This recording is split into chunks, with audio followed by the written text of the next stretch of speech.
The Last Word with Ali Velshi in for Lawrence starts right now. Hey, Ali. So, Jen, I feel strongly about the fact that you're the master class in how you stand in front of a podium, in front of a group of people who might like you, might not like you, whatever the case is. I was watching our friend Kash Patel's presser. Oh, boy. And you got to be careful what you say about this dude because he sues everybody for saying everything. That was just, I just wish he had called you and said, maybe you don't like me, I don't know, but can I just have a few tips on how to handle this thing? It was a little... I was giving him more of the benefit of the doubt before he got out there in front of the press and decided to, argue about the Atlantic and the other reporting that was out there. That might not be his only problem, but, I have advice on all of it. Don't be paranoid. Don't drink on the job. Yeah, and maybe you could do better publicly performing, too. And maybe don't call everybody a liar all the time, right? I mean, I know a lot of people that took a lot of people took exception to things you said when you were up there, but there's a way of engaging in people who are there to be critical with you. One day, just keep your phone on, because if I ever need to, get in front of a crowd like that, I'm calling you. I'm here always. Thank you, my friend. You have a great evening. Thanks, okay? Ali. Have a great show. Okay. Well, Donald Trump first became famous when he was a fame-hungry New York real estate developer who filed for bankruptcy 6 times. Weirdly, he reinvented himself, pretending to be a boardroom guy, telling people you're fired on television. But now voters might be realizing that Donald Trump is not a successful manager. He just played one on TV. A majority of registered voters, 56%, according to a Fox poll, now say that Trump is not competent and he's not effective in managing the federal government. 56%. Now, there's no mystery here. It's just not hard to understand why these numbers are. In fact, it's almost hard to understand why they're as low as they are. Because as Donald Trump's war in Iran drags on, his administration has literally descended into chaos. Every day, every few hours. Just yesterday, Navy Secretary John Phelan was fired after 13 months at the Pentagon. Donald Trump and the Defense Secretary, Pete Hegseth, thought it was a good idea to fire the Navy Secretary just as the United States Navy has imposed a blockade of Iranian ports. The New York Times reports, quote, tensions had been simmering for months between Mr. Phelan and his 2 bosses. Mr. Phelan, a White House appointee, also had a contentious relationship with his Deputy Undersecretary, Hung Cao, who is more aligned with Mr. Hegseth, especially on some of the social and cultural battles that have defined the Secretary's tenure, the official said. The tumult could make it harder for the Navy to replenish its stock of Tomahawk missiles and high-end air defense systems, which have been in heavy use in Iran. John Phelan is the latest military official to be forced out by Donald Trump and Pete Hegseth during Donald Trump's war, including the Army Chief of Staff, General Randy George. He was fired 3 weeks ago. We're in the middle of a war, and we fired the Army Chief of Staff and the Navy Chief of Staff. Donald Trump has lost 3 members of his cabinet in less than 2 months, all of them women. Now, look, you do expect high-level departures in a lame duck president's second term, but not like this. Both former Homeland Security Secretary Kristi Noem and the former Labor Secretary Lori Chavez de Reymer were embroiled in headline-making scandals. Former Attorney General Pam Bondi was fired over the handling of the Epstein files. And then there are the Trump appointees who haven't been fired. FBI Director Kash Patel making headlines for responding to the Atlantic's reporting that he was, quote, known to drink to the point of obvious intoxication like this. I've never been intoxicated on the job, and that is why we filed a $250 million defamation lawsuit. And any one of you that wants to participate, bring it on. I'll see you in court. And Trump's Commerce Secretary Howard Lutnick made headlines today for dodging questions about his deliberate public lie about his relationship with his next-door neighbor, Jeffrey Epstein. The American people wants to know, why did you lie about your relationship with Epstein? The House Oversight Committee and I have agreed we will spend the time reclaiming my together. time. I do not accept that answer. We've heard that one. We are our own committee. We have our own reason to test your credibility and veracity. Please answer the question. Why did you lie to the Post? I have voluntarily agreed to spend the time and talk about it. I reclaim the time. Let the record reflect you're dodging the question. And what stage of lame duck are you when one of your embattled cabinet secretaries is claiming that you've got your own special kind of math. If the drug was $100 and it raised the price to $600, that would be a 600% rise. Well, if it drops from 600 to 100, that's a 600% savings. And the president used that mathematical device. Now, I don't know much about much, but I do know about numbers. That mathematical device does not exist. This is all happening as Donald Trump's war drags on, and he not only does not seem to know how to get out of it, he's not even sure about the basic facts about the war. At 9:14 a.m., we're in the 8th week of this war. 9:14 a.m. this morning, Donald Trump posted, quote, "Iran's having a very hard time figuring out who their leader is. They just don't know. The infighting is between the hardliners who've been losing badly on the battlefield and the moderates, who are not very moderate at all, but gaining respect. Is crazy." He also called MS Now's Jackie Alamany to say as much. President Donald Trump told MS Now on Thursday morning that Iran has no idea who their leader is at this moment. They're all messed up. They have no idea who their leader is. Donald Trump told Maria Bartiromo last week that he lost his voice, quote, "screaming at Iranians," which is curious because he doesn't seem to know which Iranians he should be screaming at. He recently posted on social media, "The United States of America is in serious discussions with a new and more reasonable regime to end our military operations in Iran." So again, I ask you, which Iranians?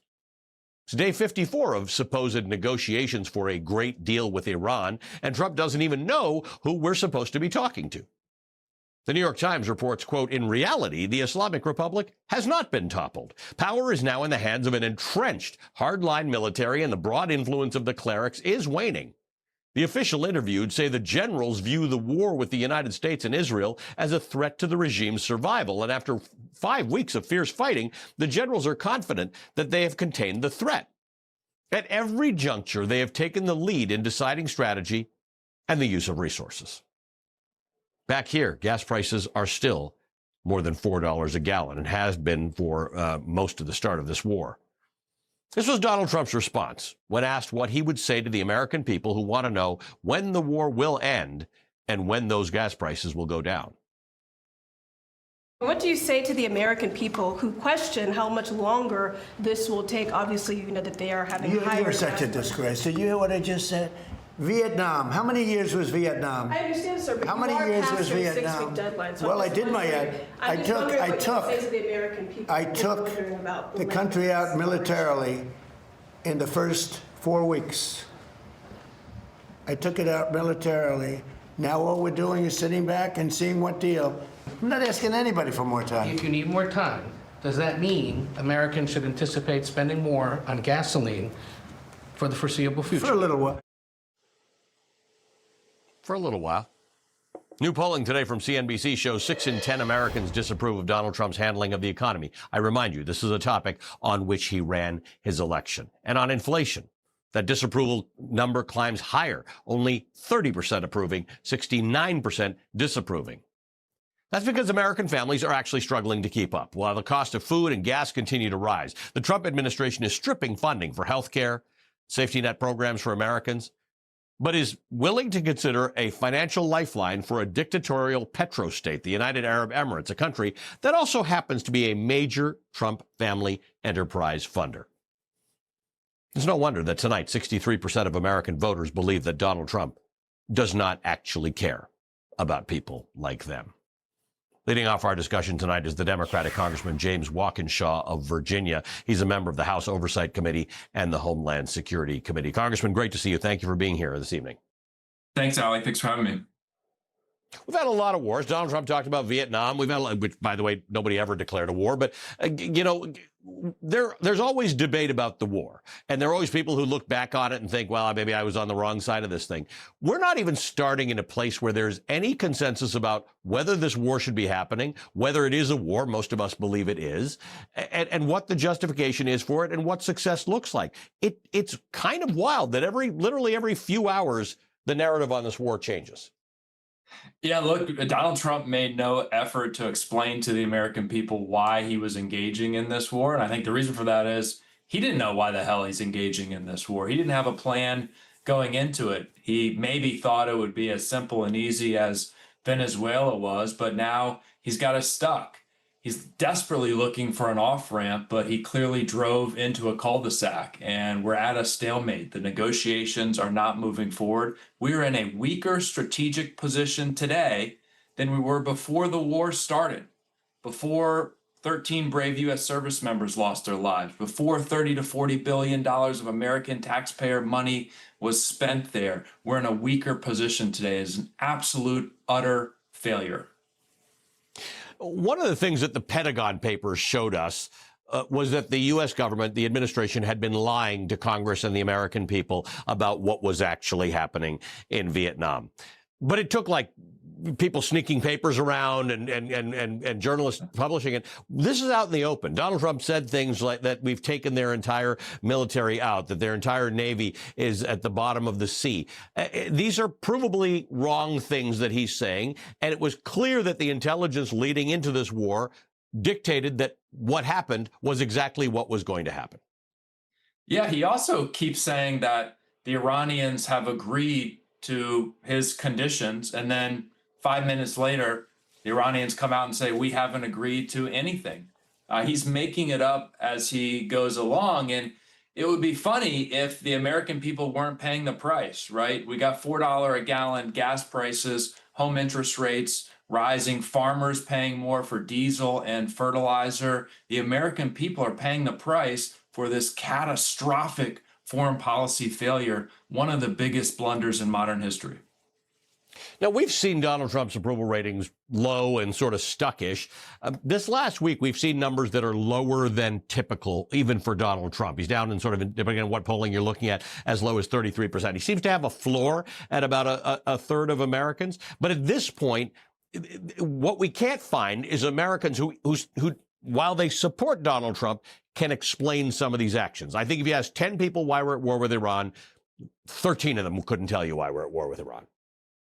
Yeah. Look, you did a good job of laying out the chaos that's taking place in this administration right now. And I think there were a lot of Americans who voted for Donald Trump in 2024 and said, look, we know he's a little bit chaotic, but we believe he can manage the economy.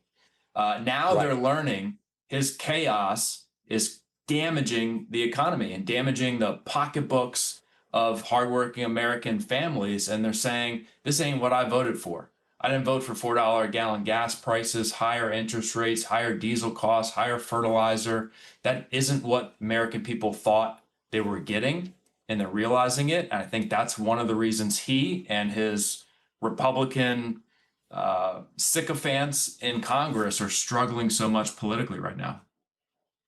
Congressman, good to see you. Thank you, as always. Virginia Congressman James Walkinshaw. All right, joining us now is MS Now senior national security reporter David Rohde, who he's kind of attached to me because I can't continue to report the story on Iran without checking with David what happened, because you're literally a live fact check. Again, Donald Trump has said there's no leader. The military has been completely taken out. Now, let's just start with the first one. There's a kernel of truth to the fact that it's less clear. It's less clear than not about who's actually in charge of Iran. But it is pretty clear that it's not some group of moderates. Oh, absolutely. And I think I'm more attached to you, for the record. But more importantly, the Iranian leadership, it's essentially, look, there was a cleric, Ali Khamenei, the supreme leader, and the religious leaders had power. He was killed in this Israeli and American strike at the outset of the war. His son is now the supreme leader. The power center has always been the Iranian Revolutionary Guard Corps, and that's just grown stronger. It's essentially, and you mentioned this excellent New York Times piece by Farnaz Fasihi. She's a great reporter. She spoke to 23 people inside Iran, and that piece made very clear. I've had experts tell me the same thing.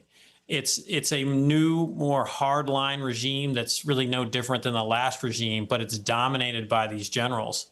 They have sort of, concentrated power to themselves and weakened the clerics and weakened the other civilian leaders. So there's no question Iran has a strong leadership. It has a clear government. So I was, surprised and puzzled by the president's claims this morning that he doesn't know who to talk to. And as Congressman Walkinshaw says, Donald Trump will say the Iranians have agreed to something, and then we'll get some message from them that they've agreed to no such thing. That said, there is something in some parts that look like an attempt at a negotiation. J.D. Vance seems to be interested in getting out of this war. The Iranians, I don't think, want to sit in this war forever either. It does cost them dearly. Best case scenario right now is we end up with the Strait of Hormuz open and some kind of a deal that maybe looks a little bit like the deal that Donald Trump, the 2015 nuclear deal that Donald Trump pulled America out of in 2018, essentially, doing away with it. I don't hear a lot of people saying that there's a likelihood of something better than any of that. Absolutely. Look, there was real progress, and I want this war to end. I mean, it's a huge amount of suffering for a lot of people in the region, and obviously Americans as well.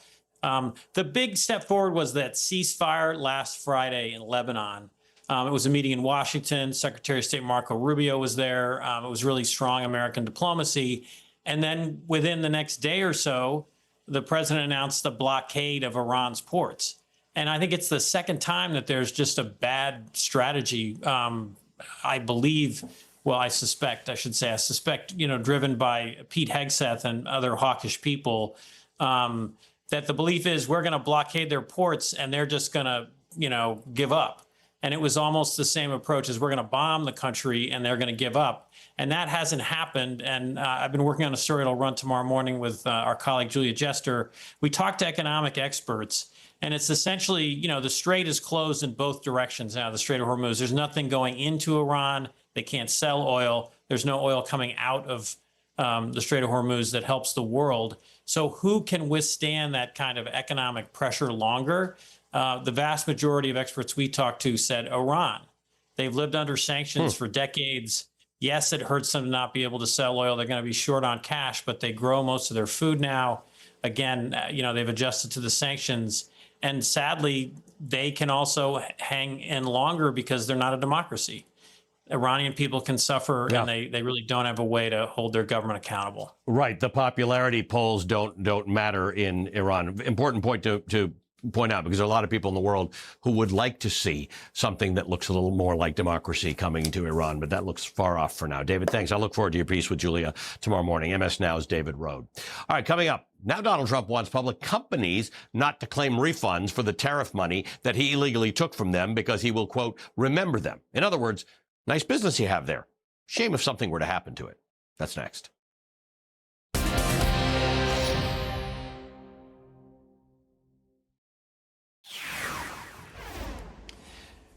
The most transactional president in history is trying a new mafia-style tactic to force companies to do something that could be against their own interests, their shareholders' interests, and their customers' interests, but sure is in the interest of Donald Trump.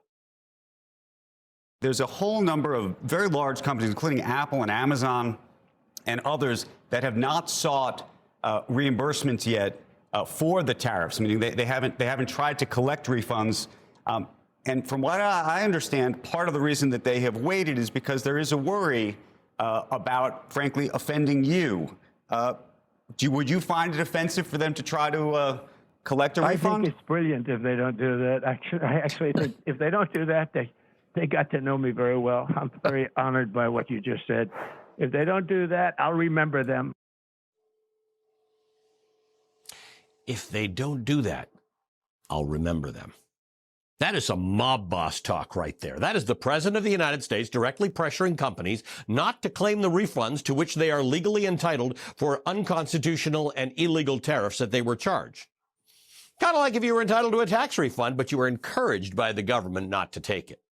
It's the same kind of pressure that Donald Trump tried and failed to put on the Federal Reserve Chair, Jerome Powell, to push him to lower interest rates to compensate for the hit that Trump's tariffs were taking on the economy. And when Powell refused, Trump's Justice Department launched a criminal investigation against him that is so blatantly politically motivated that one retiring Republican senator is deliberately holding up the confirmation of Donald Trump's pick to be the next chairman, Kevin Warsh, until the Powell investigation is dropped.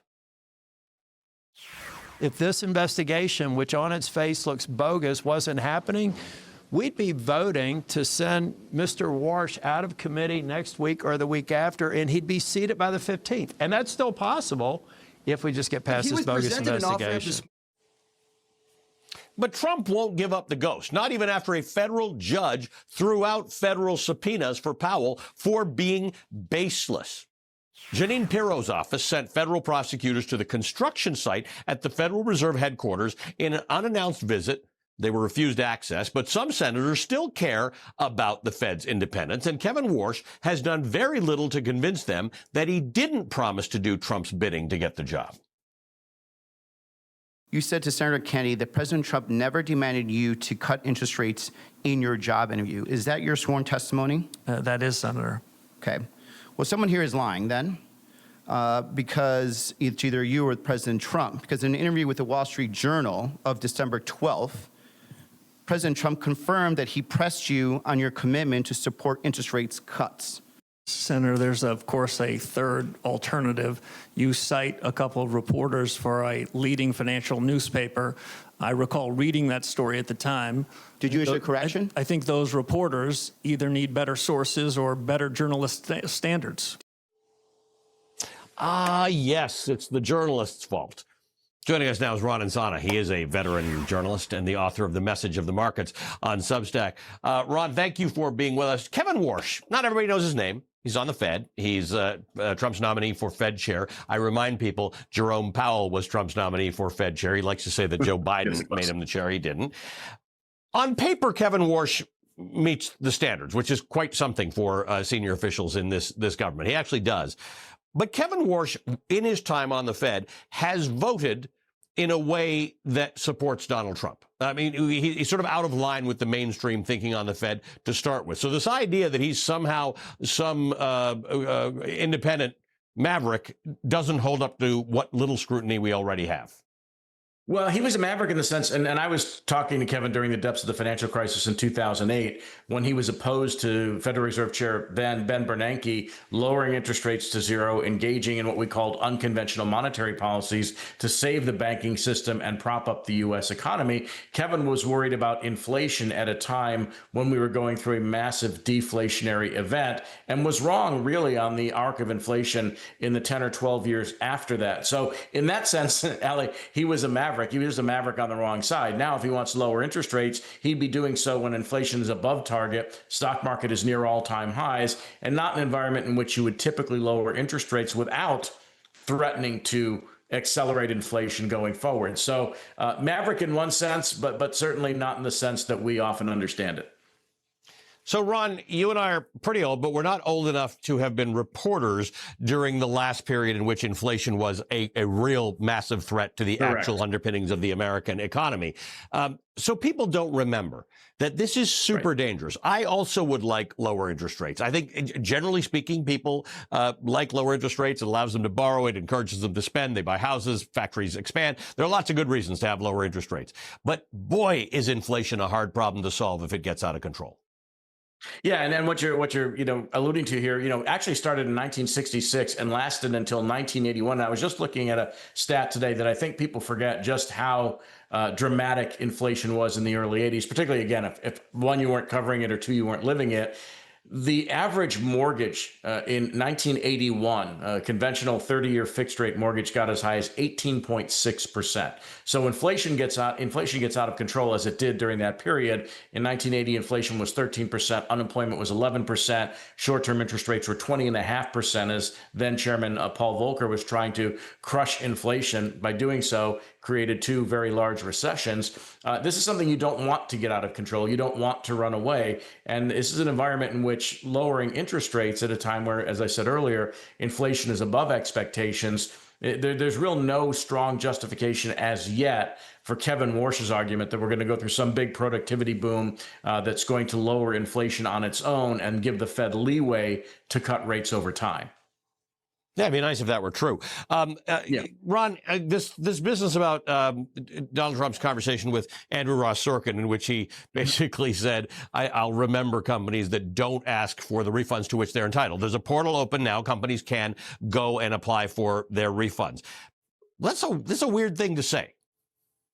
Yeah, it's an inverse pay to play, right? If you don't take the money that I lawfully owe you, you're my friend, as opposed to, pay me and I'll do this for you. And that may be happening in other parts of the government, as we've seen, over the last 15 months or so. But yeah, it is it is, as you suggested, very much a strong arm tactic of sorts. He had a slightly gentler touch with regard to that particular topic, but he's saying, don't take the money and I'll be your friend. And that's not something we have historically heard from presidents, certainly not out loud.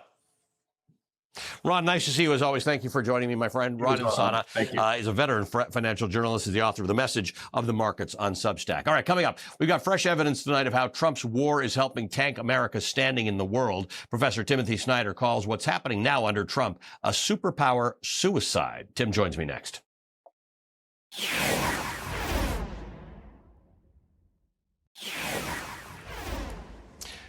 Under Donald Trump, the United States is now less popular than China.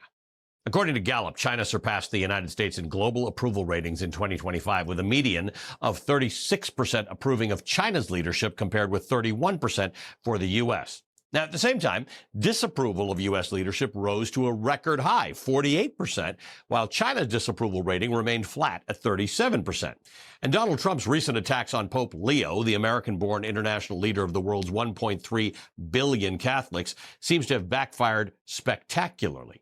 According to new Reuters polling of Americans, some 60% of them said they had a favorable view of Pope Leo, compared with 36% who said the same of Trump. Now, just a little perspective here. Fewer than a quarter of Americans are Catholic. So most of the people who had a favorable view of the Pope don't hold that view because he's their spiritual leader. They just have a better opinion of him than they do of their own president. It's just one more miscalculation by Donald Trump, who simply cannot imagine that people would admire someone who promotes peace and humility and not bombing videos and self-promotion. Speaking of Trump and bombing, today, Donald Trump's son, Eric Trump, announced that a company for which he is the chief strategic advisor just landed a $24 million Pentagon contract. Wonder how that happened. The Democratic Senator Elizabeth Warren swiftly posted on social media, quote, Eric Trump went on Fox to brag about winning another multi-million-dollar contract from the Trump administration. I've been sounding the alarm and pushing for answers. Is the Pentagon just a cash machine for Trump's kids now? This looks like corruption in plain sight, end quote. This reeks of the kind of not even trying to hide it corruption that took down a MAGA hero, Viktor Orban. You'll recall that J.D. Vance went to Hungary while his own country was at war with Iran to try to help the Hungarian right-wing ethno-nationalist save his job. Orban got crushed in that election. The New York Times reports on what has happened since Orban's loss. Hungary dropped its opposition to a $106 billion EU loan to Ukraine, and European leaders unblocked the funds. The money, which has been held up since December, will cover a large share of Ukraine's financial needs over the next 2 years. Don't worry, though, Donald Trump will find a new way to help Vladimir Putin, including by extending sanctions relief so that Russia can continue to profit off of Trump's war in Iran. This afternoon, the Washington Post reported that Trump intends to invite Vladimir Putin to the G20 in December, which is being held at Trump's Florida golf course. So that's what America is doing to its adversary. Here's what we're doing to our longtime friend and neighbor, Canada. The U.S. has fundamentally changed its approach to trade, raising its tariffs to levels last seen during the Great Depression. Many of our former strengths, based on our close ties to America, have become our weaknesses that we must correct. That was the Canadian Prime Minister, Mark Carney, in a speech to the nation after his Liberal Party won a majority on a platform that included, in effect, breaking up with the United States. A weakness that we must correct is what he said. You know, I grew up in Canada. It's impossible to believe that the Prime Minister of Canada would be saying something like that about their alliance with the United States. The Canadian Prime Minister who attended university in the United States, by the way. But that's what Trump has brought this country to. Our next guest, the University of Toronto history professor Tim Snyder, writes, quote, superpower suicide is a concept to help understand the approach of the Trump regime to the rest of the world. We're fighting a war for no reason we can name, losing it, and covering our defeat with genocidal and apocalyptic propaganda. This is bad enough on its own. But I think this performance is symptomatic of something deeper, a systematic undoing of American power by Americans. Joining us now is Timothy Snyder. He's a professor of history at the University of Toronto. He's the author of the New York Times bestsellers On Freedom and On Tyranny. Tim, thank you for this. I want to talk to you about this superpower suicide in a second, but I also want to just, you're in my, you come from my hometown in Toronto, and I was fascinated to read this by Ipsos, which said that only 6 months ago, 52% of Canadians saw the U.S. as a positive influencer. Now only 19% feel the same. This 33-point fall is the largest recorded for any country. While ratings of the U.S. did also fall among its northern neighbors during the Trump first term, this is the lowest score we have recorded for Canada since we started tracking the question in 2015. I only say this to you because you live among Canadians. It's something to piss off Canadians like that. I'll say something nice about Canadians first, which is despite the way that they react politically to the Trump administration, which I think is completely rational, they remain unbelievably gracious and patient with actual citizens of the United States of America, and I appreciate that. But yeah, it makes complete sense. The United States, in its present incarnation, threatens jokingly or more seriously to undo Canadian statehood.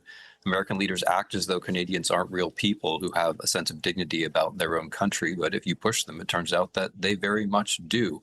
And I'm afraid this reaction to the United States is not just a matter of bullying. It's also a matter of recognizing that there's weakness behind the bullying. And if you want to make a long-term plan, you've got to look elsewhere. Superpowers have fallen in the past, generally speaking, and you can trace them back and see sort of where they went wrong. But generally, they don't deliberately undertake it in the midst of the whole thing. I think back to the pivot into when America became sort of the most economically and militarily important power in the world, and Bretton Woods and NATO and NORAD and the United Nations and all these things that the United States was at the base of. You're making the argument that we're deliberately undoing this thing in some sort of a protectionist guise, but there's nothing to replace it. We're not replacing it with something that we even think might be better. That's a really good way of phrasing it, because it's normal for there to be a transition from one kind of power to another kind of power. What's unusual, and I've been scratching my head about this as a historian, is to think of a case where a big empire, an important state, or in our modern parlance, a superpower, has over the course of such a short period of time undermined all of the basic sources of its own reputation and strength, which is what we've done. We don't have an idea of what the United States is under these people. We're ruling as though state power was to help a small clutch of oligarchs rather than the interest of the state or the interest of the citizens. Our fiscal policy makes no sense. We're not gathering taxes from the rich, and Trump wants to throw even more money at the military. Technologically, which is hugely important for the rise of modern powers like Great Britain, technologically, we are deliberately watching as the Chinese and others make the turn to green energy while we remain attached to an archaic form of fuel. In terms of the long-term success of the country, we're undoing public education, we're attacking our own universities, we're deterring scientists from coming here, and we're driving scientists away who are already here. I mean, you can go down the list. We can't, we're as you said, we're driving away our allies, and we can't deal with our adversaries, right? So pretty much any box you care to check about the sources or the signs of power, we're not only failing to check it, we're just kind of shrugging our shoulders and tossing everything away. So I'm going to pull my best Professor Timothy Snyder impression right now, because the one thing you do in some of our darkest times is that you look at where the opportunity lies. And there is, in fact, for Americans, a remarkable opportunity here, because in everything you just named, we can remake this better. We can remake this better, but this is now on every American to actually do what they have to do in all the ways that you have described: protest, voting, registering, being vocal. But it still can be done. We can make a better world. We can fix all those things that this administration seems to be trying awfully hard to break. I think that's completely right. And the superpower suicide critique, it's deliberately about power. I'm not talking about ethics. But to solve it, you have to care about ethics, because it all arises from the abuse of power. We get to this state where a great power can do away with the basis of its own authority and its own strength because of the abuse of power, because power is in the hands of one person. And we pull away from that by using the democratic muscles that we have. We pull away from that by recognizing this as one of many symptoms of a deeper problem. And we pull away from it and towards something better by seeing the coming election not just as a time to vote, but as a time to prepare to vote, to prepare to defend the vote, to rally, to organize, and to protest. This can be done. You mentioned the recent election in Hungary, where it was done. And the superpower suicide is just, it's one reason among many, one sign among many that it's time to get started.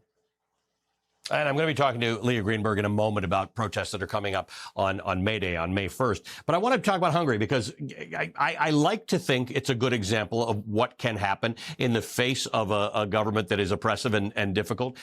Do you take hope from that, or is it too different an experience than the American experience to be meaningful to us? It's part of the American experience. CPAC was funded by Hungary. Heritage Foundation is funded by Hungary. Orban was basically politically the daddy of Vance and of Trump. He was the master. They were the apprentice. This is a body blow to them. It undermines their view that theirs is the only kind of politics that can succeed. And in addition to that, on the positive side, it shows that you can win in conditions of what the political scientists call competitive authoritarianism. There's an election. It's a bit unfair. You've got to go uphill. But not only can you climb that hill, not only can you climb that mountain, you can get to the top and say, wow, we delivered a blistering victory, a walloping victory, which is what happened in Hungary. And it shows also how you do it, which is that you don't think of the election just about election day. You think of it as part of a larger process of building a big coalition, which includes all kinds of groups, not just the opposition party, and which includes practice by protest and practice by local organizing all along the way. That's what they did in Hungary. It's a positive model, and it worked. Timothy Snyder, good to see you as always. Thank you for being with us. University of Toronto professor Timothy Snyder.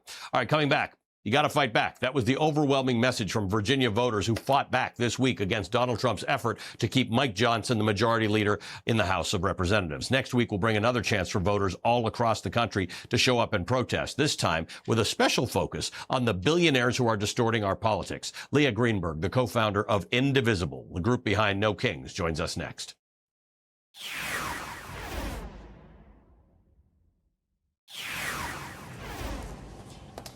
Since Donald Trump returned to the White House, voters have been finding lots of ways to register their opposition, not just in answering a poll or attending a protest, but at the ballot box, too. And we saw it again in Virginia this week when voters approved a redistricting amendment that many voters saw as a chance to weigh in on an out-of-control president and a Republican Party that continues to enable him. I voted yes, as many people have said, to level the playing field. It was not started by us, and I feel that we had to react to things that were going on in other parts of the country. I think you have to fight back. That sentiment, that you have to fight back, is something we're hearing more and more at town halls, at local meetings and protests across the country. There's a growing sense of frustration, especially around the economy and the cost of living. Now, more than 200 organizations are planning May Day actions on May 1st. Now, this is really important. May 1st has historically been a day to celebrate labor and workers internationally, although it hasn't been so much in this country, with events expected in cities across the country focused on economic issues and worker concerns.